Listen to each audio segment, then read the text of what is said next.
तो चलिए बच्चों, फिर हम आगे बढ़ते हैं और एक और बहुत इंपॉर्टेंट टॉपिक के साथ अपने चैप्टर को आगे बढ़ाते हैं, जिसका नाम है बच्चों शून्य कोटि की अभिक्रिया।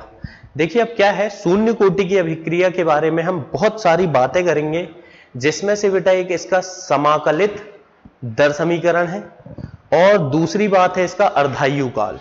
और मैं आपको पहले ये बात बता दूं कि इससे प्रश्न बेटा पूछे जा सकते हैं, आपकी बोर्ड परीक्षा में अच्छे प्रश्न इससे पूछे जा सकते हैं डिटेल में। आपके एक तो शून्य कोटि की अभिक्रिया है और दूसरी है बच्चों प्रथम कोटि की अभिक्रिया। तो इनको दोनों को हम समझेंगे। पहले अभी यहां पर आज हम बात करने जा रहे हैं शून्य कोटि की अभिक्रिया।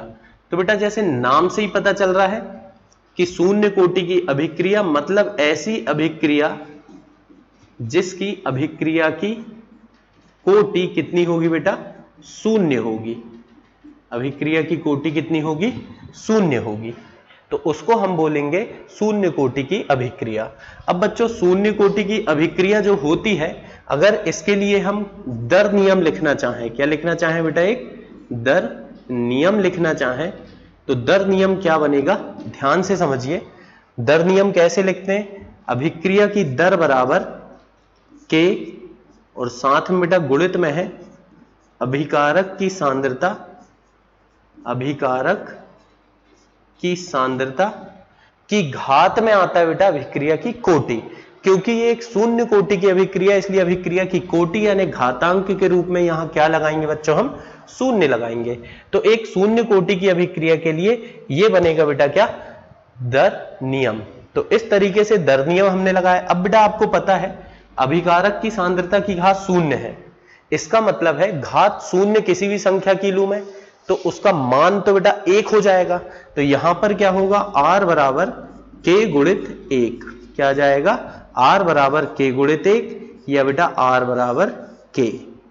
तो दो बातें यहां से मुझे सीखने को मिल रही। पहली बात कि अभिकारक की सांद्रता मैंने कितनी लिया उस बात से बेटा अभिक्रिया की दर का कोई लेना देना नहीं। क्यों, क्योंकि घातांक शून्य है। अब तुमने 1 मोलर लिए तो 1 की घात शून्य भी बेटा 1 होता है, 100 मोलर लिए 100 की घात शून्य भी बेटा 1 होगा, 1000 मोलर लिए तो भी बेटा वो 1 ही होगा। मतलब कहने का, क्योंकि एक शून्य कोटि की अभिक्रिया ये है तो इसमें अभिक्रिया की दर अभिकारक की सांद्रता पर निर्भर नहीं करेगी और यही बनेगी बेटा इसकी परिभाषा। तो हम क्या बोलेंगे, वह रासायनिक अभिक्रिया, वह रासायनिक अभिक्रिया, रासायनिक अभिक्रिया जिसकी अभिक्रिया की दर, अभिक्रिया की दर किस पर बेटा, अभिकारक की सांद्रता पर निर्भर नहीं करती है, अभिकारक की सांद्रता पर, सांद्रता पर निर्भर नहीं करती है, निर्भर नहीं करती है, उसे हम क्या कहते हैं बेटा, शून्य कोटि की अभिक्रिया कहलाती है। शून्य कोटि की अभिक्रिया कहलाती है। तो यहां से एक अच्छा प्रश्न तो बेटा आपको सत्य असत्य में बोर्ड परीक्षा में पूछा जा सकता है, या अदर पेपर में बेटा निम्न में से कौन सा कथन सत्य है या कौन सा कथन असत्य है, इस रूप में आ सकता है। प्रश्न क्या है, मैं बोल रहा हूं बेटा कि एक शून्य कोटि की अभिक्रिया के लिए, ध्यान रख बेटा, एक शून्य कोटि की अभिक्रिया की दर अभिकारक की सांद्रता पर निर्भर नहीं करती है। और ये पॉइंट बहुत इंपॉर्टेंट है बेटा, इसे अच्छे से नोट कर ले और याद रखें कि एक शून्य कोटि की अभिक्रिया की दर अभिकारक की सांद्रता पर निर्भर नहीं करती है। अब इस बात को, जो ये बेटा मैंने छोटी सी बात बोला, इसको हम ग्राफ के रूप में समझने की कोशिश करते हैं। ग्राफ बेटा आपके बोर्ड परीक्षा में तो नहीं आते हैं, लेकिन अगर आप बोर्ड के साथ साथ बेटा नीट वगैरह की तैयारी कर रहे हैं या JEE वगैरह की तैयारी कर रहे हैं तो बिल्कुल आपसे फिर छोटे मोटे ग्राफ बेटा पूछे जा सकते हैं। नीट में तो आसान से ग्राफ पूछे जाते हैं, लेकिन JEE में बेटा बढ़िया ग्राफ भी पूछे जा सकते हैं। ये तो बड़ा आसान ग्राफ है। यहां पर हम ग्राफ बना रहे हैं बच्चों सांद्रता, अभिकारक की सांद्रता, किस किस के बीच में, अभिकारक की सांद्रता और अभिक्रिया की दर के बीच में, अभिक्रिया की दर के बीच में ग्राफ बना रहे हैं। ठीक है बेटा, तो ये ग्राफ कैसा होगा इस बात को हम समझते हैं। तो देखिए क्या हुआ, मैंने अभिक्रिया की दर मान लिया, अभिकारक की सांद्रता 0 होने पर अभिक्रिया की दर इतनी थी। ठीक, कितनी भी थी बेटा, एक बिंदु ले लिया। फिर मैंने अभिकारक की सांद्रता बढ़ाया, लेकिन क्योंकि ये शून्य कोटि की अभिक्रिया है, अभिकारक की सांद्रता बढ़ाया लेकिन दर नहीं बढ़ी बेटा, दर तो जितनी थी उतनी ही है। क्यों? क्योंकि अभी तो हमने बोले कि अभिकारक की सांद्रता पर अभिक्रिया की दर निर्भर नहीं करेगी, मतलब बेटा हमें दूसरी दर भी यही मिलेगी। फिर मैंने अभिकारक की सांद्रता और बढ़ाया, लेकिन दर तो नहीं बदली बेटा, क्योंकि दर तो क्या होता है, अभिक्रिया की दर सांद्रता पर निर्भर ही नहीं कर रही। मतलब बेटा अगर मैं इसका ग्राफ बनाऊं तो इसका ग्राफ हमें इस तरह से एक सरल रेखा प्राप्त होगा, जो कि बेटा वो एक्स अक्ष के समांतर होगा। ये ग्राफ क्या बता रहा है आपको वो भी हम देखते हैं। थोड़ा सा सीधी रेखा बनाए बेटा, तो ये ग्राफ क्या बता रहा है ध्यान समझिए कि मैंने अभिकारक की सांद्रता बढ़ाते गया बढ़ाते गया बढ़ाते गया, लेकिन दर जितनी थी बेटा उतनी है उतनी है उतनी है उतनी है, यानी कि अभिक्रिया की दर अभिकारक की सांद्रता पर निर्भर नहीं कर रही है। ठीक है, चलिए बढ़िया है बेटा। अब शून्य कोटि की अभिक्रिया के उदाहरण भी बेटा आपको याद होना चाहिए।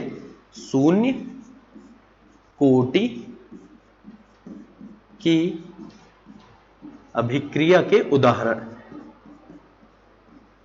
कम से कम आप लोग 2 उदाहरण तो याद कर ही ले बेटा, क्योंकि अगर पूछे जाते हैं तो आपसे बनने चाहिए। किस तरीके से पूछे जाएंगे?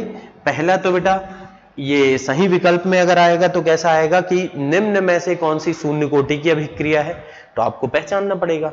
दूसरा उदाहरण अगर आएगा तो बेटा ऐसे आपको बोर्ड परीक्षा में जाएगा, शून्य कोटि की अभिक्रिया क्या है, उदाहरण सही समझाइए, तो आपको उदाहरण तो बनना चाहिए।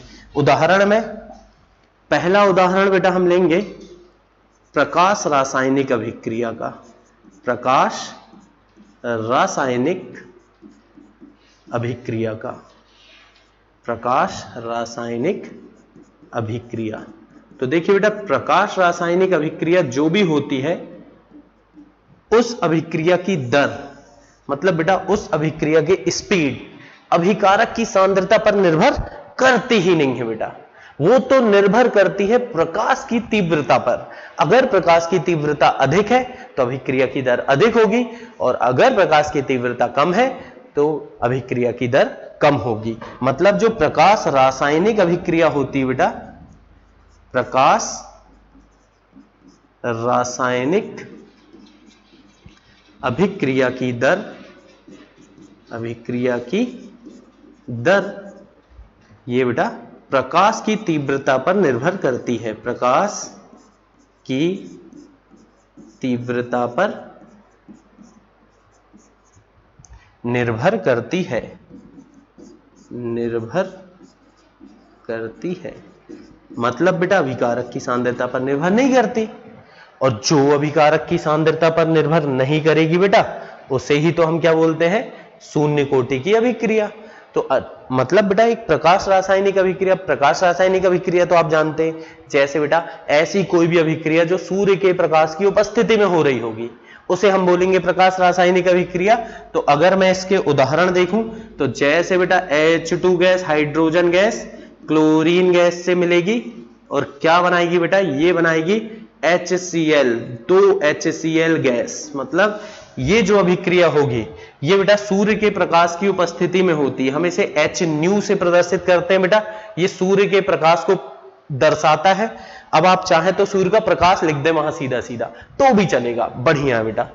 या और कोई उदाहरण मेरे पास, जैसे बेटा सिल्वर ब्रोमाइड जो होता है, जब ये सूर्य के प्रकाश की उपस्थिति में आता है तो बेटा ये विघटित हो जाता है, सिल्वर अलग और ब्रोमीन अलग, है ना।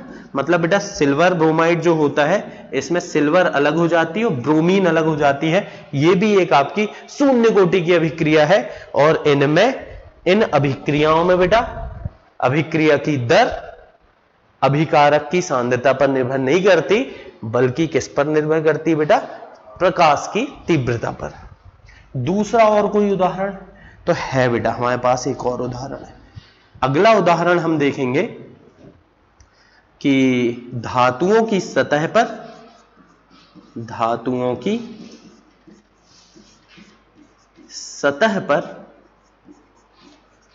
गैसों का वियोजन, ठीक है बेटा। तो देखते हैं ये कैसे होता है, क्या होता है, ये भी समझते हैं अपन। तो किसी धातु की सतह पर अगर किसी गैस का वियोजन हो रहा है, मतलब कि वो गैस वियोजित हो रही है, तो यह भी एक शून्य कोटि की अभिक्रिया होगी। जैसे हम देखें यहां पर, जैसे बेटा मेरे पास है, मान लीजिए HI गैस है, हाइड्रोजन आयोडाइड गैस है। इसका जब विघटन गोल्ड बेटा यानी कि सोने की सतह पर होता है, तो ये हाइड्रोजन गैस अलग हो जाती है और आयोडीन गैस के रूप में यहां अलग। वैसे तो आयोडीन ठोस होता है बेटा, मोमी ठोस होता है, मोम तरह होता है, लेकिन ये गैस के रूप में यहां पर निकलता है। तो ये एक शून्य कोटि की अभिक्रिया। इसके अलावा बच्चों अमोनिया गैस जब मोलिब्डेनम धातु की सतह पर वियोजित होती है, तो इसमें क्या होता है बेटा? नाइट्रोजन गैस अलग बनती है और हाइड्रोजन गैस अलग बनती है। मतलब गैसों का विघटन अगर धातु की सतह पर हो रहा है, तो ये बेटा अभिकारक की सांद्रता पर अभिक्रिया की दर निर्भर नहीं करती, बल्कि बेटा वो तो निर्भर करती है कि धातु की सतह का सरफेस बेटा यानी कि क्षेत्रफल कितना है। क्षेत्रफल जितना ज्यादा होगा अभिक्रिया उतनी तेजी से होगी, फटाफट होगी। तो ये है बेटा अपनी शून्य कोटि की अभिक्रिया के उदाहरण। ये उदाहरण बेटा आप लोग बढ़िया से पहले नोट करिए, फिर अपन आगे बढ़ते हैं।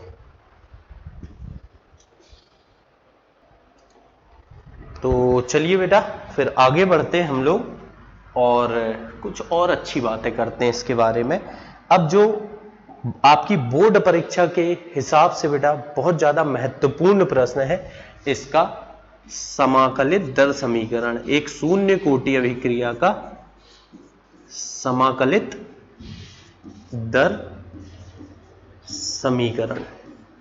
तो एक समाकलित दर समीकरण क्या होता है, इस बात को अपन यहां समझना चाह रहे हैं, और एक शून्य कोटि अभिक्रिया के लिए इसको अपन देखते बेटा क्या होता है ये। तो मान लीजिए मेरे पास बच्चों कोई अभिक्रिया है जिसमें कोई अभिकारक A है, ये उत्पाद P बना रहा है, ठीक है। अभिकारक A है जो उत्पाद P में बदल रहा है। अब इसकी सांद्रता ले रहे हैं बेटा हम, प्रारंभ में सांद्रता, यानी जब अभिक्रिया जस्ट बेटा प्रारंभ नहीं हुई है, मतलब अभी हमने प्रारंभ नहीं करें, बस सांद्रता अभिकारक की लेकर के हम कराने वाले अभिक्रिया। तो उस समय हमने मान लिया कि इसकी सांद्रता है बेटा A0। तो देखो बेटा ये A0 जो है ये प्रारंभ की सांद्रता, नॉट मतलब क्या है, यहां जीरो बनाए बेटा, जीरो मतलब अभी समय जीरो है, मतलब अभी समय प्रारंभ नहीं हुआ, अभिक्रिया आपकी प्रारंभ नहीं हुई है। तो हमने प्रारंभ में सांद्रता मानी बेटा A0, जबकि प्रारंभ में उत्पाद कितना होगा सर? जीरो। क्यों? तो बेटा इसका आंसर है हमारे पास कि प्रारंभ में मेरे पास उत्पाद थोड़ी होगा बेटा, प्रारंभ में तो मैं क्या अभिकारकों को मिलाया, अब वो अभिक्रिया करेंगे फिर उत्पाद बनाएंगे, शुरू में थोड़ी उत्पाद रख के बैठा हूं मैं। फिर हम देखते हैं बेटा T समय के पश्चात सांद्रता, T समय के पश्चात सांद्रता। तो बेटा जब हमने देखा T समय के बाद तो सांद्रता बदल गई बेटा, बदल गई मतलब अभिकारक का कुछ हिस्सा उत्पाद में बदल गया। तो क्योंकि अभिकारक का कुछ हिस्सा उत्पाद में बदल गया बच्चों, तो T समय के पश्चात अभिकारक की सांद्रता कम हो गई। कम होकर के मैंने मान लिया कि अभिकारक की सांद्रता हो गई AT। कितनी हो गई बेटा? AT, मतलब अभिकारक की सांद्रता T समय पर। तो क्या आप मुझे उत्पाद बता सकते हैं बेटा कि उत्पाद कितना बना होगा? तो देखो बेटा ऐसे समझते हैं, मान लो 10 मोल ये था, 10 मोलर ये था बेटा प्रारंभ में, और बचा ये कितना, मान लो कुछ बचा 8 मोलर बचा, तो कितना उत्पाद में बदला बेटा, 2 मोलर। कैसे, 10 माइनस 8 बराबर 2। तो वैसे ही बेटा A0 था, AT बचा, मतलब उत्पाद में कितना बदला बच्चों, A0 माइनस AT। इस तरह से आपको ये मान लेना है, ठीक है। चलिए अब बेटा इसके लिए हम लिखने जा रहे हैं दर नियम। क्या लिखने जा रहे हैं बच्चों, दर नियम। ये आपकी एक शून्य कोटि की अभिक्रिया है और इसके लिए हम दर नियम लिख रहे हैं। दर नियम क्या कहता है बेटा, R बराबर, R मतलब क्या है बेटा, अभिक्रिया की दर बराबर K गुणित अभिकारक की सांद्रता। अभिकारक आपका A है, तो A की सांद्रता की घात कितनी लगाऊं बेटा, जो अभिक्रिया की कोटि है वही घात में आएगी, और मेरी अभिक्रिया की कोटि है शून्य, क्योंकि बेटा हम पढ़ ही रहे हैं शून्य कोटि की अभिक्रिया, तो यहां घातांक के रूप में हमने लगा दिया कितना, शून्य। चलिए बढ़िया है बेटा। अब क्योंकि यहां घातांक में शून्य लगाए, तो बेटा उसका मान कितना हो जाएगा, किसी भी संख्या की घात शून्य हो, मान तो एक ही होगा बेटा, मतलब वहां से उसे हटा भी दे तो कोई दिक्कत नहीं है, मान तो एक होगा। K गुणित 1 क्या आ जाएगा बेटा, K आ जाएगा। चलिए बढ़िया। फिर हम देखते हैं दर। तो बेटा अभिक्रिया की दर लिखना मैंने आपको सिखा रखा है। अभिक्रिया की दर लिखने के लिए दर समीकरण हमने सीखा था। कैसे लिखेंगे बेटा, माइनस परिवर्तन के लिए डेल्टा बनाते हैं बेटा या डी बनाते हैं। यहां समाकलन करना है बेटा, मतलब छोटे परिवर्तन में ले रहा हूं डी, तात्क्षणिक अभिक्रिया की दर बराबर डी, ए की सांद्रता में परिवर्तन बटे dt। अब ये माइनस क्यों लगाएं सर, तो माइनस बेटा इस बात को बता रहा है कि अभिकारक की सांद्रता समय के साथ कम हो रही है, बराबर के। ये बढ़िया आराम से कर लिया अपन ने। बस अब अपना बेटा फटाफट आगे बढ़ेगा। थोड़ी सी गणित, तो इतनी गणित तो बेटा आपसे आती है, माइनस डीए की सांद्रता बराबर के गुणित dt। हमने क्या किया बेटा, dt को उठा करके उस साइड ले गए है ना। चलिए बढ़िया। अब दोनों तरफ हम समाकलन कर रहे हैं बेटा। समाकलन याद होगा बेटा, ऐसा सांप जैसा निशान बनाएंगे हम, ये हो गया आपका समाकलन। और समाकलन में सर हमें लिमिट भी लगानी होगी, तो लिमिट लगाएंगे बेटा। सांद्रता की लिमिट क्या है, शुरू में सांद्रता कितनी थी प्रारंभिक, A0, और बाद में कितनी हो गई बेटा, AT। तो लिमिट कहां से कहां तक है, A0 से लेकर के AT तक। समय की लिमिट कहां से कहां तक है बेटा, 0 से T तक। 0 से T तक। समय पहले 0 था जब अभिक्रिया प्रारंभ नहीं हुई थी, लेकिन बेटा समय बढ़ करके कितना हो चुका है, T हो चुका है। अब छोटा मोटा समाकलन तो बेटा आपसे बनता है। अगर हम dx का समाकलन करते बेटा तो क्या आता, x आता। अच्छा एक बात थोड़ा सुन लो बेटा, थोड़ी सी बात, बड़ी काम की बात। काम की बात यह है कि यहां सांद्रता तो लिए है सर, कौन सी वाली लूं, A0 लूं या AT लूं, मतलब प्रारंभिक लूं या T समय पश्चात लूं, तो समझ गए होगे बेटा, क्योंकि T समय में दर निकाल रहे हैं तो T समय के बाद वाली सांद्रता, यानी यहां पर मुझे AT लेना है बेटा। क्या लेना है, AT, T समय पश्चात की सांद्रता। चलिए तो dx का इंटीग्रेशन x है बेटा, आपने मुझे बताया।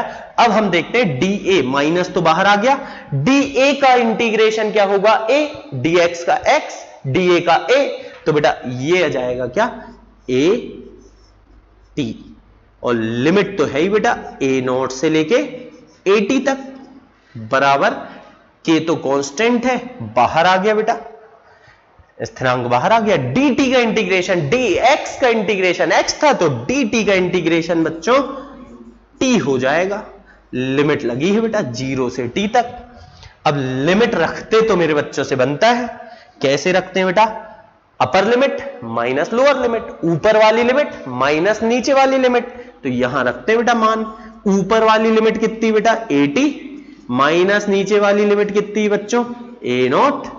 यहां भी देखेंगे बेटा ऊपर वाली लिमिट कितनी है, T, नीचे वाली लिमिट कितनी बेटा, 0। तो upper limit minus lower limit, limit put कर दी बेटा हमने। तो अब चलिए ब्रैकेट को अपन ओपन करते हैं, कोष्टक खोलते हैं। ये माइनस प्लस का माइनस AT, और बेटा माइनस माइनस का प्लस A0, प्लस वाली चीज को हम पहले भी लिख लें तो अच्छी बात है बेटा, A0 माइनस AT, बराबर के और साथ में बेटा t-0 यानी कि t। इस तरह से ये हमारा बन गया शून्य कोटि की अभिक्रिया के लिए समाकलित दर समीकरण। लेकिन बेटा सामान्यतः जब हम उत्तर लिखते हैं तो यहां नहीं छोड़ते, हम तो निकालते हैं दर स्थिरांक का सूत्र के बराबर। तो के बराबर क्या आया देखिए ध्यान से, a0 माइनस AT बटे t। और इसे बोलेंगे बेटा हम अपनी शून्य कोटि की अभिक्रिया के लिए, शून्य कोटि की अभिक्रिया के लिए समाकलित दर समीकरण। अब मैं पहले ही बता दूं बेटा, इसका एक और तरीका है, a0 और AT ना मान करके कुछ पुराने किताबों में दिया होता है स्मॉल a और स्मॉल a माइनस x के रूप में, वैसे भी हम कर सकते हैं। लेकिन क्योंकि आपकी एनसीईआरटी इस तरीके से कर रही बेटा, इसलिए मैंने ये वाला तरीका आपको बताया। अगर आप चाहें तो उससे भी कर लेंगे बेटा, कोई दिक्कत की बात नहीं है। जो आपको आसान लग रहा है आप उससे कर सकते हैं। तो ये आ गया हमारा समाकलित दर समीकरण। एक बार अच्छे से देखते हैं बेटा, इस बात को हम समझते हैं कि रिजल्ट जो आया, मतलब बेटा जो समीकरण आया आखिरी में, उसमें क्या मिला मुझे क्या मिला, a0 minus AT। a0 minus AT क्या था बेटा, उत्पाद की सांद्रता बटे t।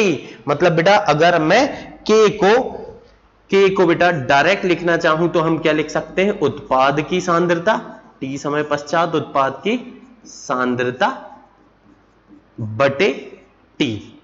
इससे क्या पता चला सर, इससे यह पता चला बेटा कि जो दर स्थिरांक है वो अभिकारक की सांद्रता पर निर्भर नहीं है, वो निर्भर है उत्पाद की सांद्रता पर। तो एक और अच्छी बात पता चली कि शून्य कोटि अभिक्रिया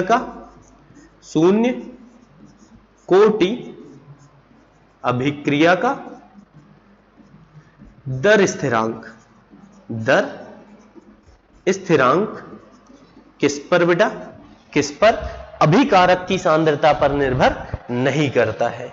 अभिकारक, तो देखो बेटा ये जो मैं पॉइंट लिखा रहा हूं आपको, ये सब पॉइंट क्या है, आपको बेटा सत्य असत्य के रूप में बिल्कुल पूछे जा सकते हैं, है ना, बोर्ड परीक्षा में भी और नीट JEE में भी बेटा इस टाइप के छोटे प्रश्न बिल्कुल बनते हैं। तो दर स्थिरांक अभिकारक की सांद्रता पर निर्भर नहीं करता है, सांद्रता पर निर्भर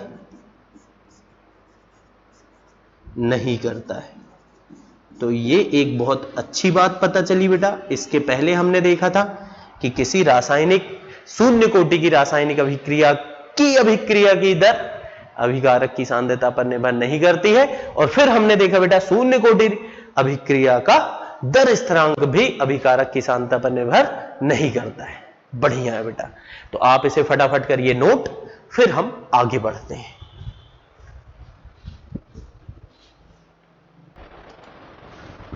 तो फिर आगे देखते हैं बेटा कि किसी शून्य कोटि की अभिक्रिया के लिए अर्धायुकाल क्या होगा। सबसे पहले हम समझते हैं कि आखिर ये अर्धायुकाल किसे कहते हैं। कई बार बेटा इसकी परिभाषा भी आपसे बोर्ड परीक्षा में पूछी जाती है ना। तो अर्धायुकाल नाम से ही समझ में आ रहा है बेटा, आधी आयु, मतलब जैसे बेटा एक इंसान है, मान लो वो 100 साल जी रहा है तो उसकी अर्धायु कितनी हुई बेटा, 50 साल। 70 साल जी रहा है तो अर्धायु कितनी हुई, 35 साल। तो 35 साल जो अर्धायु है वो क्या बता रही, आधी जिंदगी। तो बस बेटा अर्धायु काल बताता क्या है हमें, आधी जिंदगी के बारे में।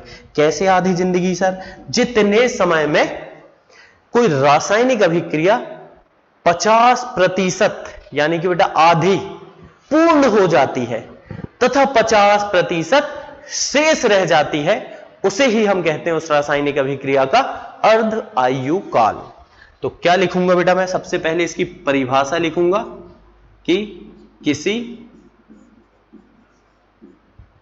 रासायनिक अभिक्रिया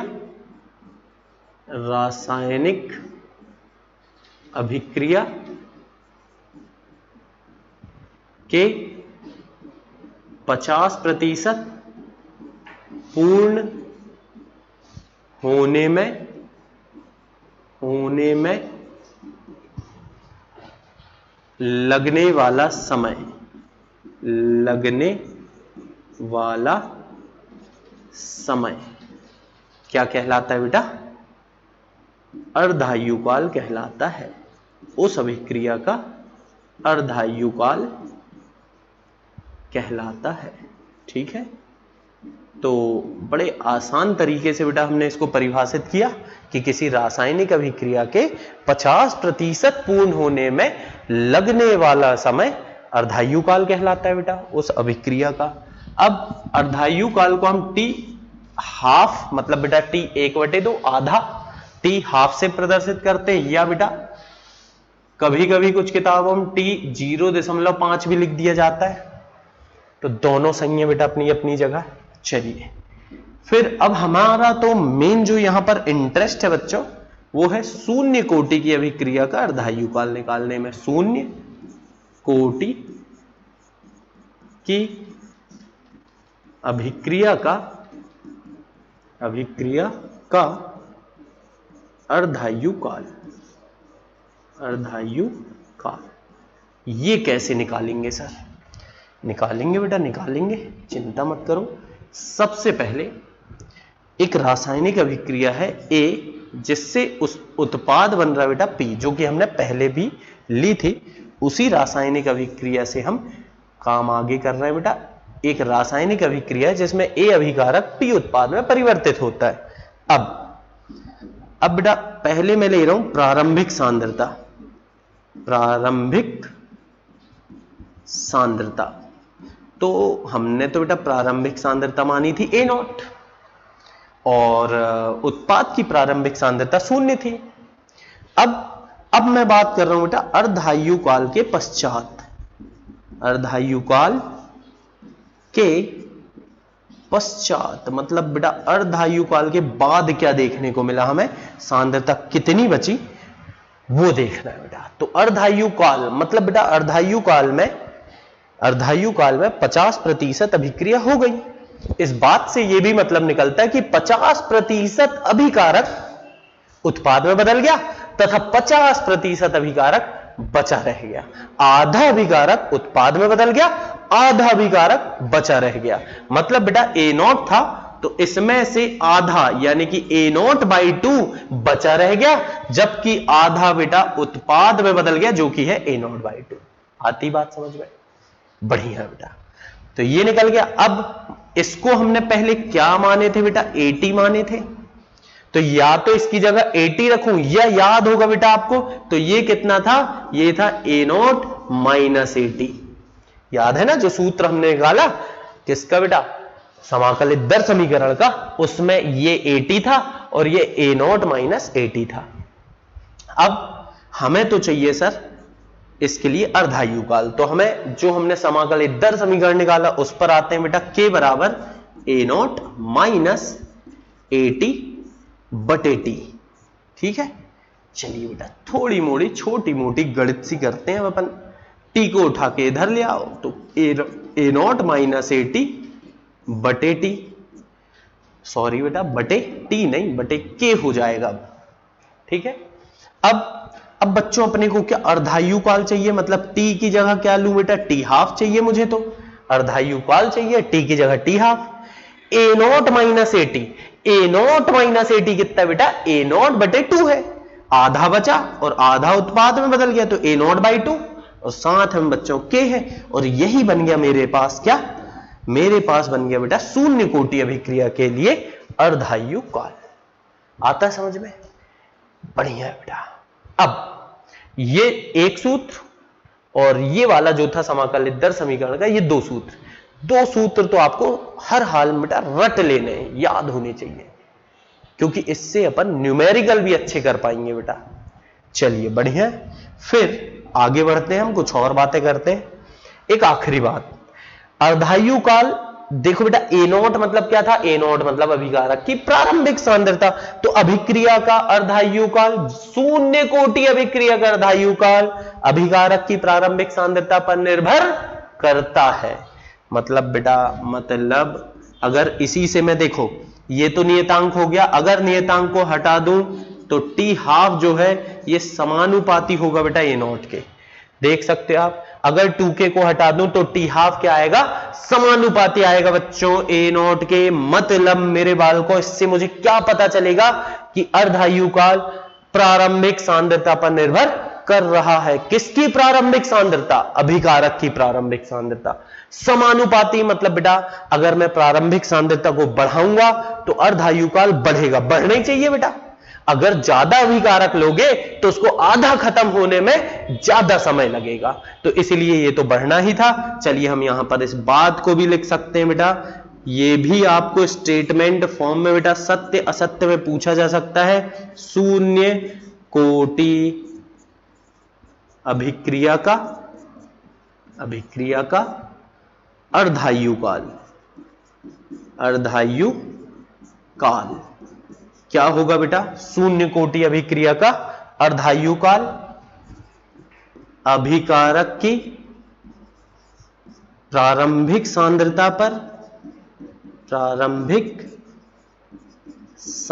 पर निर्भर करता लिखो बेटा, या ऐसा भी लिख सकते हो प्रारंभिक सांद्रता के समानुपाती होता है। बढ़िया बेटा, ये रिजल्ट आपको मिल गया, तो ये आपको ध्यान रखना है बच्चों। अर्धायुकाल प्रारंभिक सांद्रता के समानुपाती होता है। 3 स्टेटमेंट मतलब बेटा 3 लाइन मुझे याद रखना है। पहली क्या, शून्य कोटि अभिक्रिया की दर, शून्य कोटि अभिक्रिया के लिए अभिक्रिया की दर अभिकारक की सांद्रता पर निर्भर नहीं करती है। शून्य कोटि अभिक्रिया के लिए दर स्थिरांक अभिकारक की सांद्रता पर निर्भर नहीं करता है, लेकिन बेटा शून्य कोटि अभिक्रिया के लिए अर्धायुकाल अभिकारक की प्रारंभिक सांद्रता पर निर्भर करता है।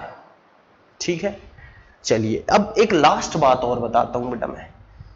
हमें हर बार, वैसे तो मैंने पहले भी बता रखा हूं आपको, पुराने वीडियो में भी मैंने डाला हूं, लेकिन बेटा एक बार और देखते हैं। जब शून्य कोटि अभिक्रिया पढ़ रहे हैं तो इस बात को हम क्यों छोड़े, शून्य कोटि अभिक्रिया के लिए जो दर स्थिरांक है मतलब k की इकाई क्या होगी बेटा, इसकी यूनिट क्या होगी, मात्रक क्या होगा, इस बात को हमें पता करना है।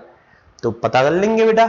k का मात्रक का सूत्र था बेटा, क्या सूत्र था, मोल की घात 1 - n, साथ में था बेटा लीटर की घात n - 1 और सेकंड की घात ऋण 1, ये था बेटा। n यहां थी अभिक्रिया की कोटि, तो क्योंकि शून्य कोटि की अभिक्रिया है तो n की जगह शून्य रखो बेटा। मोल की घात कितनी बचेगी, 1 को लिखेंगे नहीं बेटा। लीटर की घात भी कितनी बचेगी, ऋण 1, और बेटा सेकंड की घात ऋण 1।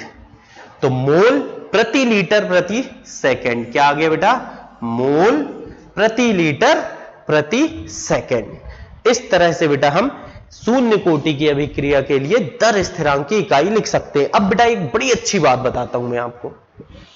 अच्छी बात यह है कि अगर कभी मुझे k का मान दिया है और k के मान के साथ बेटा इकाई लिखी मोल प्रति लीटर प्रति सेकंड, तो मैं तुरंत समझ जाऊंगा कि यह एक शून्य कोटि की अभिक्रिया है। इसीलिए यह बताया बेटा मैंने, जब भी k की इकाई आपको मोल प्रति लीटर प्रति सेकंड दिखे तो समझ जाना बच्चों ये एक शून्य कोटि की अभिक्रिया है, और उस हिसाब से इस पे सूत्र हम लगा पाएंगे। आती बात समझ में। तो ये बेटा शून्य कोटि अभिक्रिया के बारे में मैंने सारी चीजें बताई। शून्य कोटि की अभिक्रिया किसे कहते हैं, इसका समाकलित दर समीकरण हमने निकाला, अर्धायुकाल निकाला और k की इकाई लिखी। सारी बातें इस वीडियो में मैंने आपको बता दिया। अब इसको एक बार आप अच्छे से नोट करिए, और बेटा जो समाकलित दर समीकरण है इसकी थोड़ी 1-2 बार प्रैक्टिस करिए। जब तक आप लिख करके नहीं देखेंगे तो बिल्कुल बेटा मान करके चलिए कि ये आपसे परीक्षा में बन जाए, ऐसा जरूरी नहीं है। और अगर कहीं कोई डाउट आता है तो आप कमेंट बॉक्स में कमेंट करिए बेटा, मैं जरूर आपके डाउट्स को रिप्लाई करूंगा, और फिर हम आगे कंटिन्यू करेंगे हमारे इस अध्याय को अगले वीडियो में।